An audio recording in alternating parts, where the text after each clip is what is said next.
problème du cancer du poumon, ça reste quand même le diagnostic tardif, puisque ce n'est pas une clinique qui est très bruyante.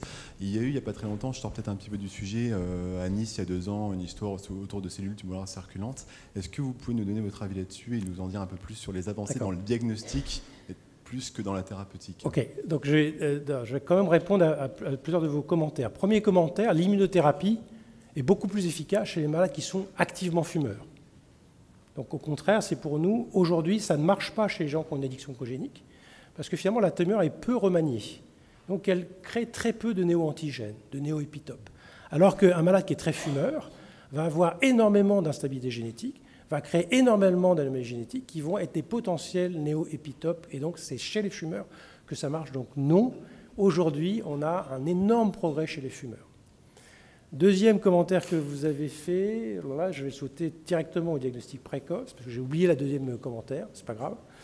Donc le diagnostic précoce, d'abord, je pense qu'il faut dire que le diagnostic précoce, ça ne va jamais soigner les malades.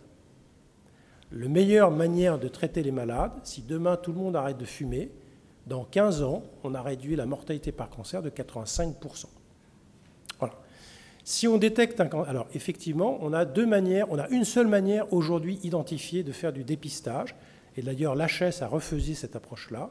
C'est basé sur un grand essai américain, NSLT, qui a suivi des fumeurs, BPCO, AG, versus une radiothorax, versus un scanner de faiblement dosé. Et dans la population faiblement dosée scanner, on identifie plus de cancers de petite taille, et surtout, c'est ça qui est important, et c'est ce qu'il faut retenir, le pronostic du cancer est amélioré de 20%, mais que de 20%, c'est pas comme l'arrêt du tabac, ok. Et il y a aussi un bénéfice sur les autres conséquences du tabac, et donc la mortalité globale est également réduite de 7%. Alors effectivement, à Nice, il y a eu, et ça tombe très bien, parce que je fais partie d'une étude actuellement qui s'appelle l'étude R, qui essaie de montrer ça de manière un petit peu plus solide, j'allais dire, en multicentrique, pas qu'en monocentrique. Il faut toujours quand même se méfier d'une étude monocentrique dans laquelle 100% des cancers sont détectés à l'avance sur la base de 5 malades suivis pendant 3 ans. Okay, c'est toujours trop beau. Donc oui, c'est une approche certainement intéressante et complémentaire qui consiste à rechercher par différentes méthodes des cellules tumorales circulantes. Il y a plusieurs techniques en France, dont une qui est d'ailleurs une technique faite par l'INSERM, okay, et qui permet de détecter un aspect de cellules cancéreuses, éventuellement pour lequel on pourrait améliorer derrière le diagnostic. Le problème quand même, c'est que ça ne dira pas forcément où est le cancer. Si vous trouvez une cellule anormale qui est race mutée, ça peut être du poumon, ça peut être du côlon, ça peut être du pancréas. Donc c'est une avancée, on est en train de tester l'hypothèse de manière plus robuste. Est-ce qu'aujourd'hui, on peut aussi dire que médecine de précision, ça peut être aussi une solution économique? Bien sûr, c'est exactement ce que j'ai dit. Non, je suis parfaitement d'accord avec vous, c'est aussi un défi économique, parce qu'on sait très bien que si vous prenez une molécule comme l'erlotinib, ce que je dis aux industriels, c'est voilà, soit vous continuez à traiter des malades, soit vous cherchez des clients. Traiter des malades aujourd'hui, c'est prendre une molécule ciblée et la donner à tout le monde. Vous la donnez à 1000 personnes, vous avez un malade pendant 3 mois que vous traitez au mieux, pas mieux que la chimiothérapie. Okay, ça, c'est très cher, c'est pas très coût-efficace. Si vous avez la bonne cible, vous traitez 60 malades, vous avez 80% de réponse, vous n'avez pas besoin de faire une phase 3 qui va durer 5 ans pour démontrer l'efficacité du produit. Donc tout le monde y gagne, la collectivité y gagne, le malade y gagne, tout le monde y gagne. Alors, complètement d'accord. Oui, alors même si au début ça va créer des frais plus importants par rapport à mais ça crée des frais plus importants aussi parce que le développement encore n'est pas optimisé du côté de partenaires industriels. Et c'est aussi pour ça que les industriels et aussi les académiques et aussi les chercheurs doivent se retrouver dans les mêmes endroits, ici certainement, mais dans la recherche au quotidien, pour que ça devienne autrement. Et les réglementaires, bien sûr. Il n'y a pas de souci. Okay, je suis très réglementaire. Bah, il ne faut pas être trop réglementaire quand on fait de la science et de la recherche. Hein, il faut...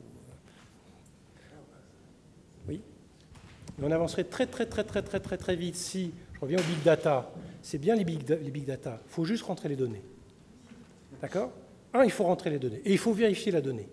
Parce que si vous mettez un big data n'importe quoi, bah, vous aurez n'importe quoi au bout du compte. Donc là aussi, c'est un appel à créer des vraies bases de données. Ça coûte de l'argent, ça coûte des arcs, des techs. Les docteurs ne peuvent pas faire ça. Et il faut par contre que le docteur vérifie la qualité de la donnée.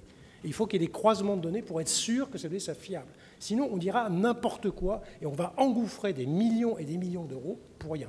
On a ces données, elles sont dans tous les hôpitaux. Il faut juste les collecter correctement.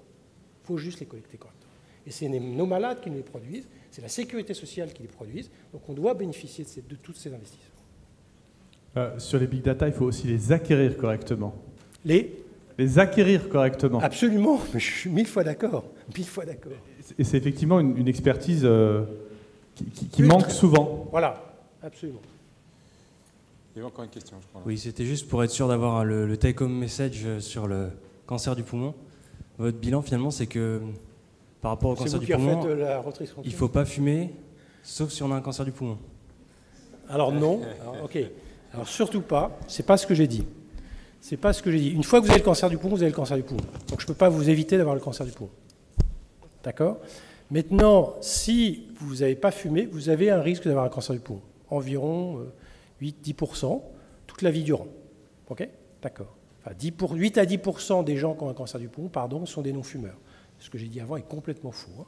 8 à 10% des gens qui ont un cancer du poumon sont des non-fumeurs, moins de 100 cigarettes toute la vie. Toutes les études démontrent que si vous arrêtez de fumer, quelle que soit la période à laquelle vous arrêtez de fumer, vous diminuez votre risque de cancer. Toutes les études du monde, c'est des millions de malades dans des cohortes qui le démontrent. Donc n'importe quand où vous arrêtez, vous allez diminuer votre risque. Si vous arrêtez suffisamment jeune, on dit chez les femmes moins de 35 ans, et je cible bien les femmes, moins de 35 ans, et je dirai pourquoi, moins de 35 ans, à ce moment-là, vous retombez à un risque qui est celui de la population non fumeuse, au bout de 10 à 15 ans. Pourquoi je cible les femmes particulièrement ? Parce que d'abord, j'aime bien les femmes, d'accord ? Mais surtout parce que les femmes, effectivement, dans ce libéralisme de l'égalitarisme de sexe, font qu'effectivement, elles se sont mises à fumer plus tard, elles fument plus, elles fument plus tôt, et le résultat, c'est qu'aujourd'hui, en Europe et dans le monde entier, le cancer du poumon a dépassé le cancer du sein en mortalité. Okay ? Et que ça continue à être exponentiel. Maintenant, quand vous avez un cancer du poumon et que vous arrêtez de fumer, vous avez 3 avantages. Premièrement, comme toujours, vous gagnez beaucoup d'argent à arrêter de fumer. Deuxièmement, vous gagnez également très clairement en moins de toxicité de traitement. Vous gagnez aussi en fait que ces thérapeutiques ciblées, par exemple, sont cytochrome P450, cytochrome XYZ dépendants, et que la fumée de tabac active au cytochrome. Donc vous serez inefficace. Et troisièmement, on sait que vous vivrez plus longtemps si vous avez fumé et que vous arrêtez de fumer, parce que vous ferez moins de cancers secondaires et ferez moins de complications des traitements. Donc non, mon message est très clair, il faut toujours arrêter de fumer, parce que fumer ne rapporte que à ceux qui vous vendent du tabac. Merci. Sur la combinaison des thérapeutiques, en fait. Oui. Parce que quand on voit ce qui se passait dans le mélanome, on a commencé par les inhibiteurs de RAF, et ensuite les inhibiteurs de MEK, et ensuite l'ipilimumab. C'est super de me poser cette question. Il y a 2 manières de faire la médecine. Il y a une médecine, enfin je prends beaucoup de temps, parce que ça me plaît beaucoup de parler avec vous. Il y a 2 manières de faire la médecine. Il y a une manière de dire, c'est super, j'ai un comprimé qui va traiter mon malade pendant 18 mois, il n'aura aucun effet secondaire et il verra disparaître sa tumeur. On sait que ça, c'est voué à l'échec. Et qu'on va avoir des phénomènes de résistance secondaire, d'hétérogénéité clonale, à la fois tissulaire, mais dans les organes qui vont être envahis derrière. Et donc, vous allez courir derrière avec les recherches de résistance secondaire. La deuxième manière de voir les choses, c'est bien sûr de continuer à traiter les malades comme ça, mais de continuer à faire de la recherche. Parce que c'est en première ligne que se gagne, a priori, la course du cancer. Parce qu'il faut que vous ayez un minimum de divergence clonale. Je vous ai dit l'aspect à double tranchant de la thérapeutique ciblée. Elle est très efficace, mais parce qu'elle est efficace, elle génère de la résistance. Donc il faut y associer des thérapeutiques combinées, qui vont peut-être pas agir sur les mêmes systèmes, qui ne vont pas générer de résistance parce qu'ils ne touchent pas la cellule cancéreuse. Et effectivement, l'association avec des anti-angiogéniques, avec de l'immunothérapie, associée à des thérapeutiques ciblées, sont probablement ce vers quoi il faut aller aujourd'hui. C'est moitié question, moitié réflexion, je ne sais pas en quel ordre. Puisqu'on est dans une école d'innovation thérapeutique, oui. Je me faisais la réflexion en vous écoutant sur la médecine des précisions, dont vous n'avez pas encore donné une définition. Non. Faisait entre le cancer des poumons et une maladie rare. Est-ce que le modèle pharmaco-économique, finalement, pour vous, ça peut être comparable ? Alors, mais là, c'est une question extrêmement intéressante. Le défi faustien, c'est de faire que le cancer du poumon devienne une mosaïque de maladies rares, mais il restera toujours des maladies très graves. Le danger du défi faustien, et je me tourne une fois de plus vers les industriels, je ne pense pas qu'on guérira les malades. Parce qu'une fois de plus, on ne va pas être dans un système d'un agent pathogène à l'intérieur d'un corps. Mais on peut espérer la maladie chronique. Après, à quel coût? C'est-à-dire que si vous avez une mosaïque de cancer qui devient 100 malades par an, quel coût la santé est prête à consentir pour avoir des molécules pour 100 malades et quels bénéfices les industriels auront à traiter ces malades? Merci beaucoup. Compris ?